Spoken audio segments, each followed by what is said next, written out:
अस्सलाम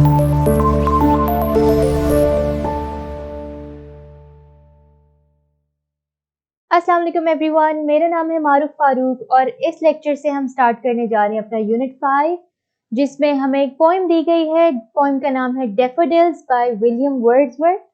इस लेक्चर में मैं आपको करवाऊंगी विलियम वर्ड्सवर्थ के बारे में कुछ एक तो डिटेल्स बताऊंगी और उसके बाद इंट्रोडक्शन, फिर हम स्टार्ट करेंगे स्टैंजा नंबर 1 एंड 2, उसके सिनोनिम्स, वर्ड्स, मीनिंग्स और एक्सप्लेनेशन। अच्छा, विलियम वर्ड्सवर्थ जो थे वो एक ब्रिटिश पोइट थे और 1700s में इन्होंने अपना काम किया। उन्होंने ही रोट मैनी पोएम्स। इनकी काफ़ी सारी पोएम्स है और इनकी हर पोएम में आप देखेंगे कि वो बात करते हैं नेचर के बारे में और बहुत डिटेल में जाते हैं और बड़ी अच्छी उसकी एक्सप्लेनेशन देते हैं। और उसमें यही है कि जब आप उनको पढ़ रहे होते हैं तो आपको उनका एक पैटर्न समझ में आने लग जाता है कि वो नेचर को आपके मेंटल हेल्थ के साथ, पीस के साथ और हैप्पीनेस के साथ एसोसिएट करते हैं। ये पोएम हमारी है डैफोडिल्स के बारे में। और डैफोडिल्स जैसा आप देख सकते हैं कि बहुत खूबसूरत से फ्लावर्स होते हैं और एक जगह पर, अगर एक फार्म पर वो हैं तो आपको ऐसा लगता है कि एक प्रॉपर एक सरफेस है जो येलो गोल्डन फ्लावर्स से भरी हुई है।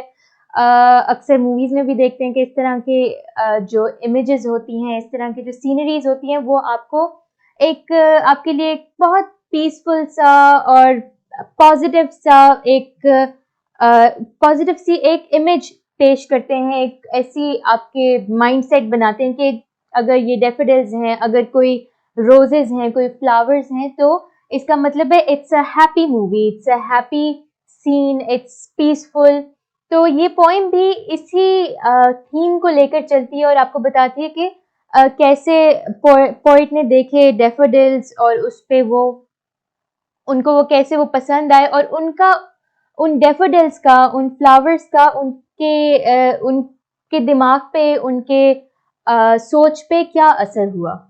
ये पोएम इस तरह से स्टार्ट हो रही है। I wandered lonely as a cloud that floats on high over vales and hills, when all at once I saw a crowd, a host of golden daffodils, beside the lake, beneath the trees, fluttering and dancing in the breeze. अच्छा, अब इसमें वो जो poet कह रहे हैं वो ये बात कह रहे हैं, I wandered lonely as a cloud, यानी कि मैं घूम फिर रहा था, मैं बगैर किसी मंजिल के चल रहा था जैसे कोई बादल हो। That floats on high over vales and hills, कि जो उड़ता है ऊंची हवा में, उड़ता है किन किन चीजों के ऊपर से, वादियों के ऊपर से और पहाड़ों के ऊपर से। When all at once I saw a crowd, कि जब अचानक मैंने एक भीड़ देखी। क्राउड का मतलब होता है भीड़। किस चीज की भीड़ देखी? आगे वो बता रहे हैं, a host of golden daffodils, यानी कि एक बहुत बड़ा ग्रुप, बहुत बड़ा बंच, बहुत बड़ा क्राउड, बहुत ज्यादा भीड़ डैफोडिल्स की, जो कि ऐसे गोल्डन थे। वैसे ये येलो कलर के होते हैं, लेकिन जो पोइट कहना चाह रहे हैं, एक तो वो इसको थोड़ा सा एग्जैजरेट करें, आपके दिमाग में एक ऐसी इमेज पैदा करें कि आपको लगे कि हाँ, yellow is actually golden, golden की तरह वो शाइन कर रहे थे। और तो इसलिए वो उसको कह रहे हैं जी डैफोडिल्स गोल्डन थे, golden daffodils. Beside the lake, beneath the trees, यानी कि एक झील जा रही थी, उसके साथ ही डैफोडिल्स की ये फील्ड थी और दरख्तों के नीचे। बीनीथ का मतलब होता है नीचे। Fluttering and dancing in the breeze, Flutter का मतलब भी डांस ही होता है, हवर करना, थोड़ा सा स्वे करना, लेफ्ट राइट घूमना।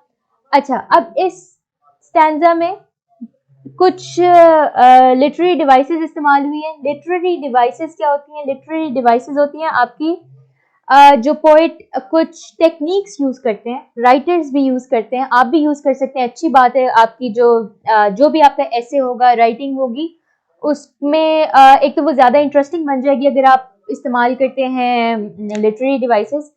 पहली जो इसमें लिटरेरी डिवाइस है वो है सिमिली। सिमिली का मतलब होता है कि जब आप एक चीज को दूसरी चीज से तशबीह देते हैं।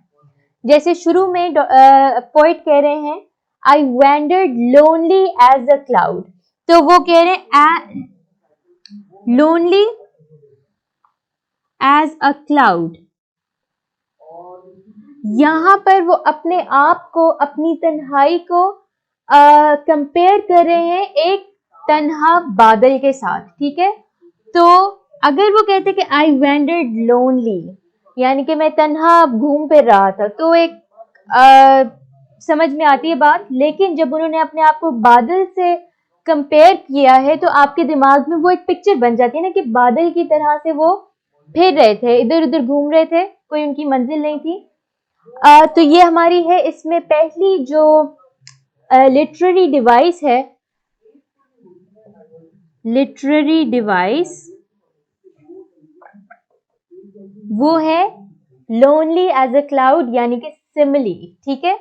अब इसमें एक दो और भी हैं, वो उनकी तरफ भी चलते हैं। इस ही स्टैंजा में जो अगली लिटरेरी डिवाइस है वो है पर्सोनिफिकेशन। खैर ये जो मैं एक्सरसाइजेस कर रही होंगी आपको बेहतर इसकी मैं और ज्यादा एक्सप्लेनेशन दूंगी, लेकिन पर्सोनिफिकेशन का मतलब ये होता है जब आप नॉन लिविंग थिंग्स को लिविंग थिंग्स की क्वालिटीज देते हैं, ठीक है। अब जैसे फ्लावर्स हैं, वो इंसान नहीं है, वो इंटेलिजेंट स्पीसीज नहीं है। अब उसमें वो पोइट कह रहे फ्लटरिंग एंड डांसिंग। डांसिंग एक ह्यूमन एक्टिविटी है जो वो कह रहे हैं कि फूल कर रहे थे। तो जब हम एक इंसान की क्वालिटी किसी नॉन ह्यूमन चीज को दे देते हैं तो उसको हम कहते हैं पर्सोनिफिकेशन, ठीक है। अब वो जो कह रहे हैं fluttering and dancing in the breeze, यानी हवा में वो नाच रहे थे, घूम रहे थे, वो यहाँ पर इसको आप आइडेंटिफाई करेंगे पर्सोनिफिकेशन के तौर पे। अब हम इसके वर्ड्स, मीनिंग्स और सिनोनिम्स करते हैं, ठीक है।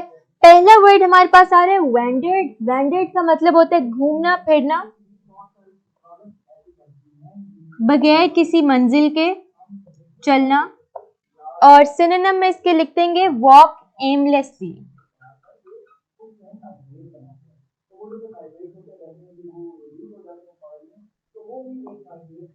अगला वर्ड है फ्लोट। फ्लोट का मतलब होता है तैरना या उड़ना।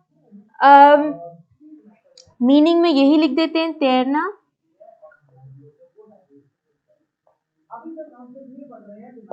कि जैसे एक और ये भी एमलेसली उड़ना, ठीक है। ये नहीं कि आपके जो एक एयरप्लेन है वो फ्लोट नहीं करता, इट फ्लाइज।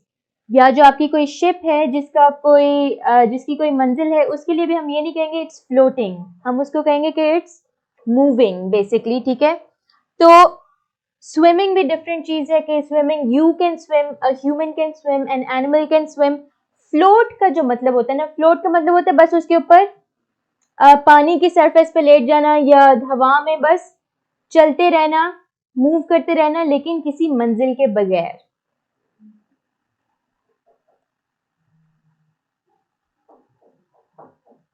फ्लाई और स्विम एमलेसली। एमलेस का मतलब होता है कि जिस चीज की कोई मंजिल ना हो। आगे उन्होंने अच्छा एक वर्ड यूज किया हुआ है और, ठीक है। ओ कंट्रैक्शन ई आर। अब ये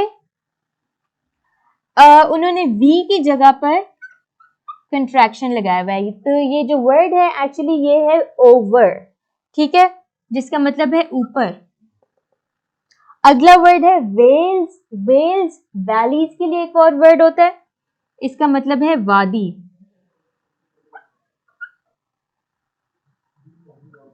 ठीक है। वादियां, वेल्स, वैलीज। फिर है होस्ट। होस्ट, होस्ट का एक मतलब होता है मेजबान, ठीक है। यहाँ पर जो जिस सेंस में पोइट ने इस्तेमाल किया है a host of golden daffodils, इसका मतलब है a bunch of golden daffodils. भीड़, इसमें आप लिख सकते हैं कि डेफोडिल्स की एक भीड़ सी थी, क्राउड भी वही वर्ड है। इसमें जो मैं लिख रही हूँ क्राउड इन्होंने पोएम में भी दिया हुआ है सिनोनिम, और ग्रुप भी कह सकते हैं, इसको बंच भी कह सकते हैं।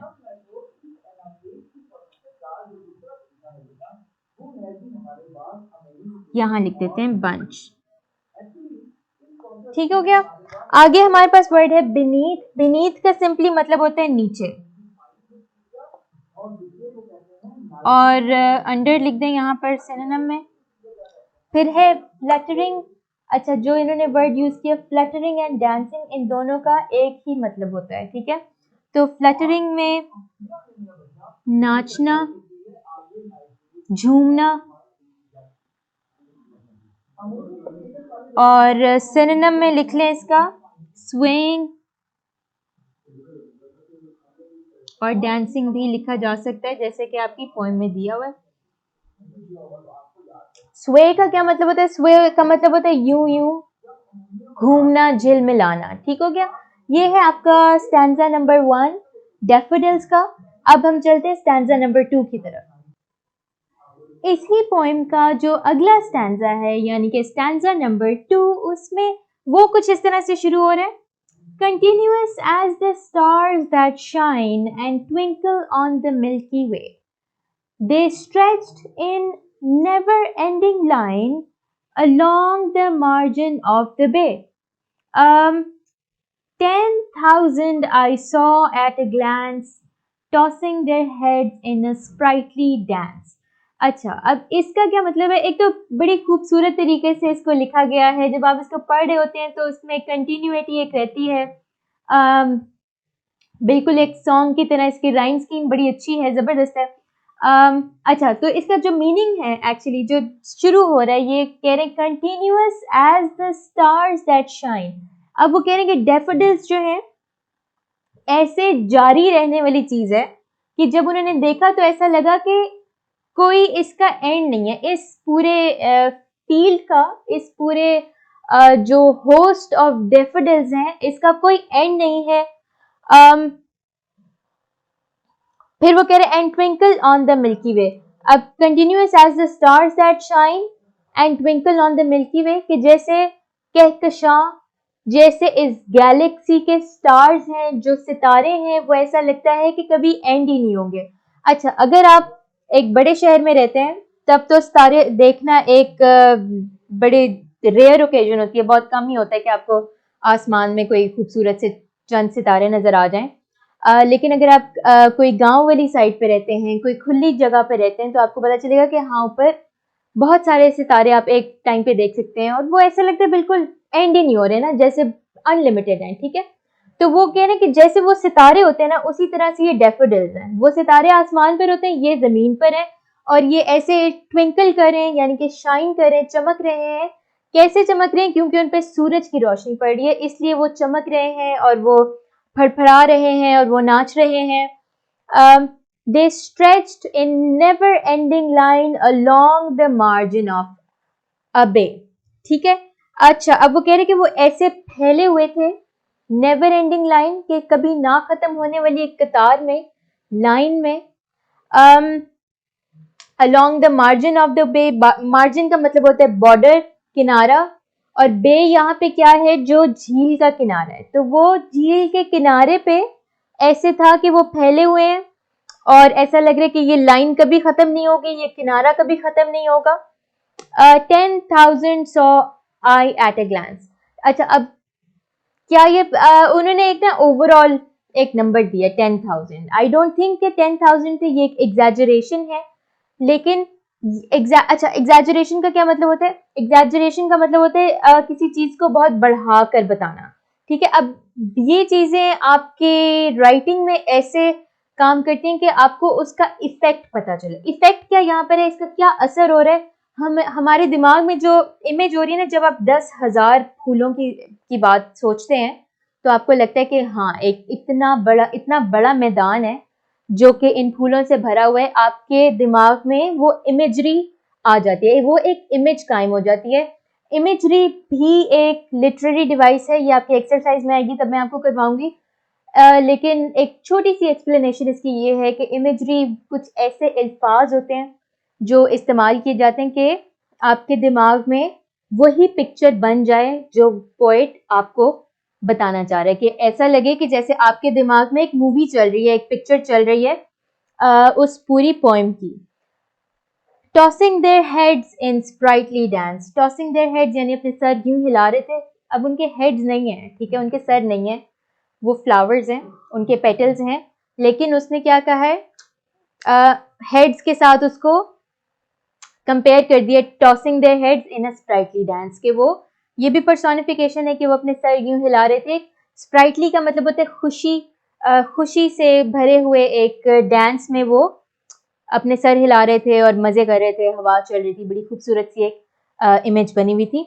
एक क्वेश्चन आपको दिया हुआ है, how do you compare daffodils with the stars? We can compare daffodils with the stars because stars are continuous and never ending, and so are the daffodils in the poem. यानी कि हम इनको ऐसे compare कर सकते हैं, हम इनका मुकाबला ऐसे कर सकते हैं कि जो सितारे हैं वो भी ऐसा लगता है कभी ख़त्म नहीं होंगे, और उसी तरह से डैफोडिल्स हैं जो लगता है कि कभी ख़त्म नहीं होंगे, एक बहुत बड़ा मैदान है वो। अब हम इसके वर्ड्स, मीनिंग्स और सिनोनिम्स की तरफ चलते हैं। पहला वर्ड है कंटिन्यूअस। कंटिन्यूअस का मतलब होता है जारी रहने वाला, और नेवर एंडिंग भी कर सकते हैं, और इसके लिए एक और वर्ड है स्टेडी।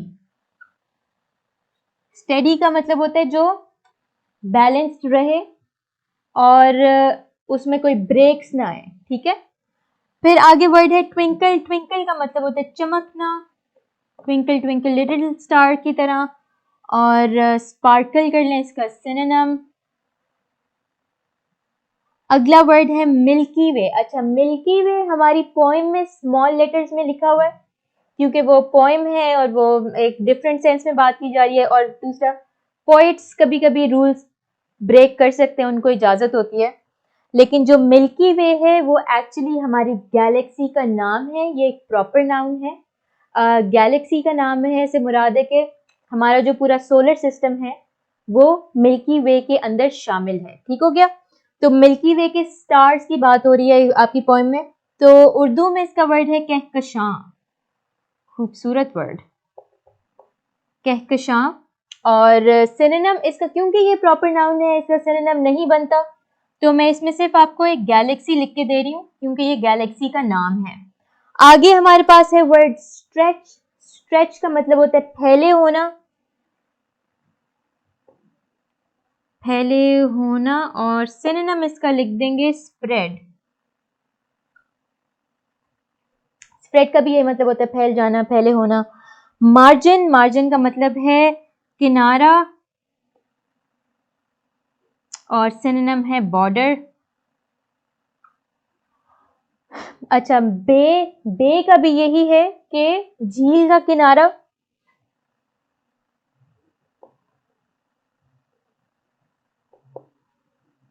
अच्छा, बे यहाँ पर झील का किनारा है, वैसे बे की जब बात होती है वो समुद्र का किनारा भी हो सकता है। लंबा एक जो बॉर्डर चल रहा होता है समुद्र के साथ, लंबा एक जो बीच चल रहा होता है उसको कहते हैं। और सिनोनिम इसका कर दें जी एज। एज का भी यही मतलब होता है। ग्लैंस का मतलब होता है एक झलक।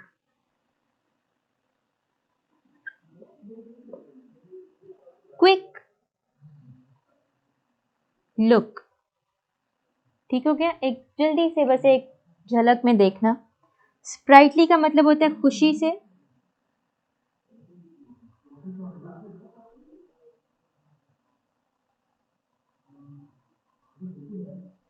अगला वर्ड हमारे पास है स्प्राइटली, जिसका मतलब है खुशी से। और सिनोनिम लिख लें जी हैप्पीली, ठीक हो गया। ये आपके पहले दो स्टैंजाज हैं डैफोडिल्स के।